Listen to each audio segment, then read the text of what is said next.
Existe una idea peligrosa y edulcorada que sugiere que la espiritualidad solo puede florecer en condiciones de aislamiento, silencio y pureza. Se nos ha vendido la imagen del monje en la montaña o del meditador en una sala climatizada con incienso. Pero esa no es una tecnología útil para el hombre y la mujer del siglo XXI. Una tecnología que solo funciona en el laboratorio es, en el mejor de los casos, un prototipo. En el peor, una fantasía. La verdadera tecnología del espíritu se prueba en el barro. Se prueba en el tráfico de las 6 de la tarde. En la reunión de trabajo con un jefe mediocre. En la gestión de una deuda que asfixia. O en la resolución de un conflicto familiar que arrastra décadas de lealtades invisibles. Si tu paz depende de que el mundo exterior esté en silencio, entonces no tienes paz, tienes una tregua temporal. El entrenamiento del soberano consiste en construir un santuario interno que sea independiente de las condiciones climáticas del entorno. No buscamos que deje de llover, buscamos ser el tipo de madera que no se pudre con la humedad. Desde una perspectiva estoica, la adversidad no es un obstáculo para el camino, la adversidad es el camino. Cada situación que te genera rechazo, cada momento en el que no quieres estar ahí pero debes responder, es en realidad una sesión de entrenamiento de alta intensidad para tu infraestructura interna. El ego protesta, se queja y busca escapar, porque el ego opera bajo el principio del placer inmediato. Pero el espíritu opera bajo el principio de la soberanía. Cuando te encuentras en un lugar hostil, tienes dos opciones técnicas: la reactividad o la presencia. La reactividad es la respuesta del esclavo. Si el entorno es gris, tú te pones gris. Si el entorno grita, tú gritas. Has permitido que el barro del estanque penetre en tu sistema y nuble tu visión. La presencia, en cambio, es la respuesta del soberano. Es reconocer que, aunque tus pies estén en el barro, tu centro permanece limpio. Es la aplicación práctica del kintsugi. Utilizar la fricción del momento para sellar las grietas de tu carácter con el oro de la paciencia y la observación neutra. Como mencionamos anteriormente, entre el estímulo y la respuesta existe un espacio. En situaciones de crisis, ese espacio suele reducirse a milisegundos. El entrenamiento consiste en dilatar ese espacio. Cuando alguien te insulta, cuando recibes una mala noticia o cuando te enfrentas a una tarea tediosa que detestas, tu biología dispara una respuesta de estrés. El cortisol sube, el ritmo cardíaco se acelera y el sistema operativo entra en modo de supervivencia. En ese preciso instante, la tecnología del espíritu debe activar el protocolo de soberanía de atención. En lugar de ser arrastrado por la emoción, das un paso atrás mentalmente y observas la reacción de tu propio cuerpo. Ahí está la ira. Ahí está el miedo. Ahí está el deseo de huir. Al observar la emoción como un fenómeno externo, como la lluvia sobre el sombrero del samurái, recuperas el mando. En ese pequeño espacio de libertad, decides que tu respuesta no será dictada por la provocación del entorno, sino por tu propio código de honor. No respondes a la bajeza del otro, respondes a la altura de tu propia arquitectura.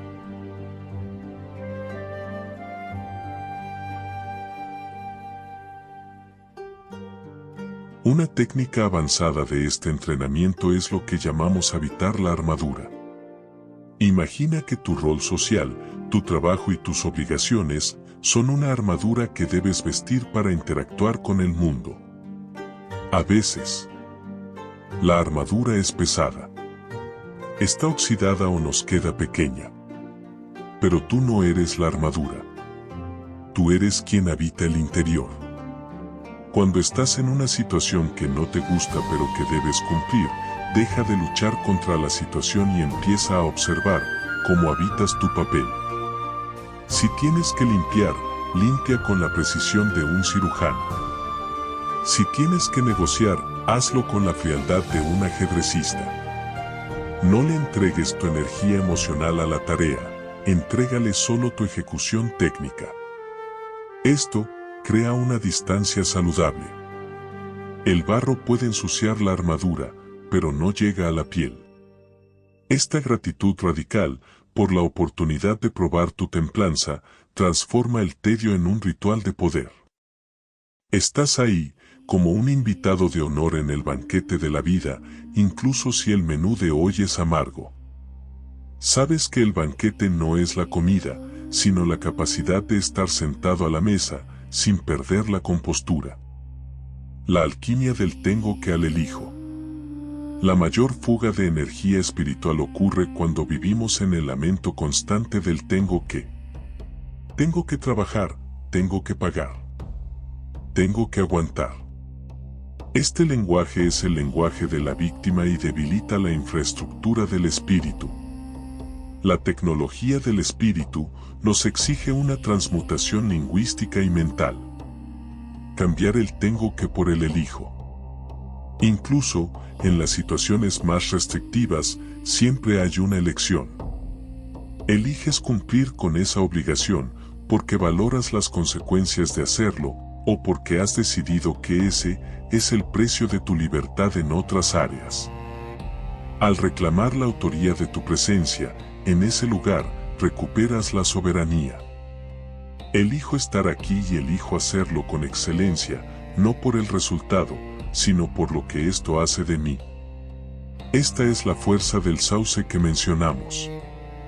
Fluye con la ráfaga de la obligación, se dobla, pero no se quiebra porque su raíz, su voluntad, permanece firme en la tierra de la elección consciente.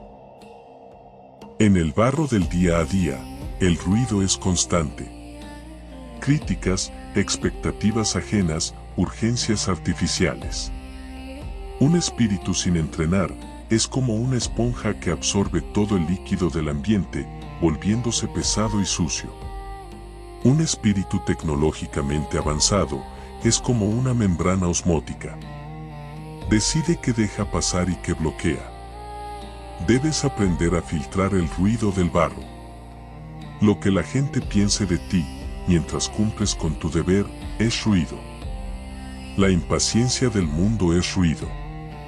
Tus propios pensamientos de autocrítica mientras intentas avanzar, son ruido.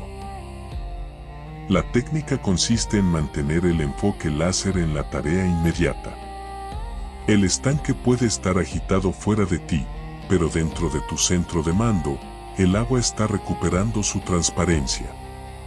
Esta claridad te permite ver oportunidades donde otros solo ven problemas. Te permite ver el reflejo de la luna, la verdad de la situación, incluso cuando el lago del mundo no deja de vibrar. Este entrenamiento diario en situaciones adversas va construyendo, ladrillo a ladrillo, lo que los estoicos llamaban la ciudadela interior. Es un lugar dentro de ti, al que puedes retirarte en cualquier momento, incluso en medio de una batalla. No es un lugar de escape, es un lugar de recarga y perspectiva. Cada vez que respondes con calma a una agresión, cada vez que realizas con amor una tarea que detestas, cada vez que mantienes tu palabra cuando sería más fácil romperla, estás reforzando los muros de tu ciudadela. Con el tiempo, te das cuenta de que el mundo exterior no tiene poder real sobre ti. Tiene el poder de afectar tu cuerpo, tus finanzas o tu reputación, pero no tiene acceso a tu centro. Eres el dueño de tu propio reino. Y un rey, incluso cuando camina por el barro, sigue siendo un rey.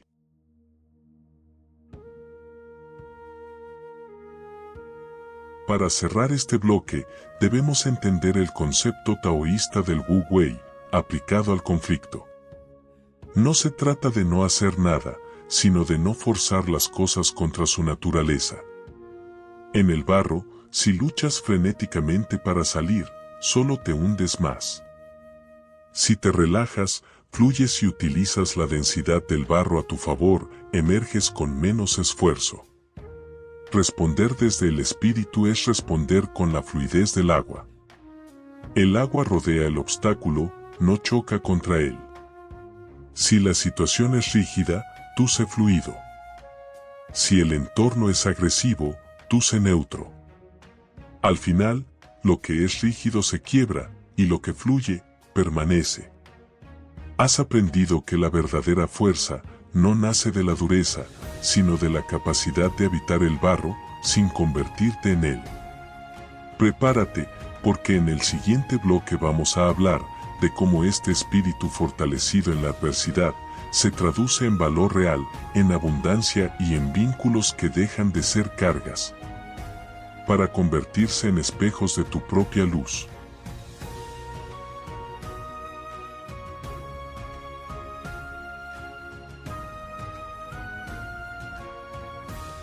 Hemos recorrido un camino técnico, desde la definición del espíritu como infraestructura, pasando por la mecánica de la atención hasta la resistencia en el barro de la adversidad. Ahora llegamos a la pregunta final. ¿Para qué sirve todo esto en el mundo real? ¿Cómo afecta esta tecnología a mi cuenta bancaria, a mis relaciones y a mi lugar en la sociedad? La respuesta reside en una ley fundamental del Tao y de la física existencial. La realidad no responde a lo que quieres, responde a lo que eres. En el siglo XXI, se nos empuja a la persecución frenética de resultados externos. Queremos abundancia, queremos amor, queremos reconocimiento. Pero desde la tecnología del espíritu, entendemos que intentar obtener estas cosas sin haber construido la infraestructura interna es como intentar llenar un cántaro roto. Puedes verter toda el agua del mundo en él, pero el cántaro seguirá vacío. El entrenamiento del espíritu consiste en sellar las grietas para que, eventualmente, el cántaro se llene tanto que empiece a desbordarse. Ese desbordamiento es lo que llamamos abundancia. La abundancia no es algo que se busca, es algo que sucede cuando tu espíritu ya no puede contener más de su propia luz. Hablemos del dinero sin misticismos vacíos, pero con una profundidad radical. Para el soberano de su propio reino, el dinero no es un fin, es un indicador de flujo. Si el espíritu es la infraestructura, el dinero es la electricidad que corre por los cables. Si tienes una instalación deficiente, un exceso de voltaje quemará el sistema. Por eso, vemos a tantas personas colapsar bajo el peso del éxito financiero o, por el contrario, sabotear su propia prosperidad por un sentimiento de deuda o indignidad biológica. La abundancia económica es una extensión de la soberanía espiritual. Un espíritu fuerte entiende que el dinero es valor cristalizado. Para aportar valor al mundo, primero debes haber cultivado ese valor dentro de ti. Cuando entrenas tu espíritu para ser excelente, para ser enfocado y para ser íntegro en el barro, tu valor en el mercado de la existencia sube de forma natural. Ya no sales a pedir dinero al mundo, sales a intercambiar la potencia de tu presencia, por los recursos que necesitas para expandir tu reino. El dinero fluye hacia donde hay orden, hacia donde hay propósito y hacia donde hay una estructura capaz de sostenerlo sin corromperse. La espiritualidad, bien entendida, es la base de la verdadera riqueza, porque te permite poseer cosas sin que las cosas te posean a ti. Nuestros vínculos son, quizás, los laboratorios más complejos de nuestra tecnología interna. La mayoría de los conflictos humanos nacen de la proyección de nuestras propias grietas en el otro. Buscamos que nuestra pareja, nuestra familia o nuestros amigos llenen los vacíos de nuestra infraestructura. Pero nadie puede reparar tu estanque excepto tú mismo. Cuando aplicas la tecnología del espíritu a tus relaciones, dejas de buscar completarte para empezar a compartirte. Si tu centro es sólido y tu atención es soberana, ya no necesitas manipular al otro para obtener validación. Te vuelves como el sauce en el vínculo, fluyes con las ráfagas emocionales de los demás. Te doblas ante sus tormentas, pero permaneces en pie, porque tus raíces no dependen de su aprobación. Esta es la verdadera libertad vincular. Al dejar de intentar cambiar al otro, le das el regalo más grande que un ser humano puede ofrecer. Una presencia limpia y no juiciosa. Irónicamente, es en esa aceptación radical donde las relaciones se transforman y se sanan. No a través del esfuerzo, sino a través de la resonancia de tu propia paz.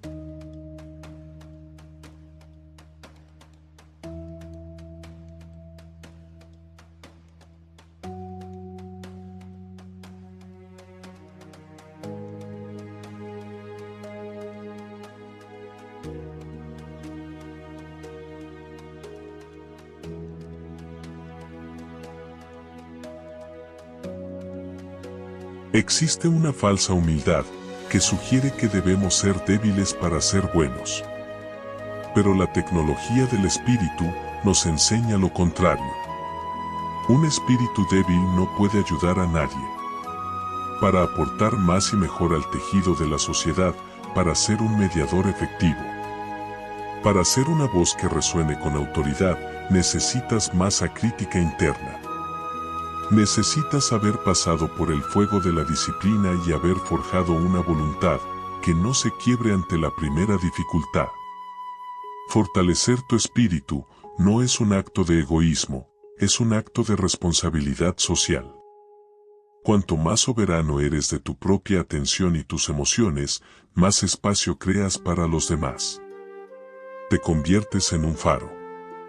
El faro no sale a buscar barcos para salvarlos. El faro simplemente brilla con una intensidad tal que los barcos pueden encontrar su propio camino gracias a su luz.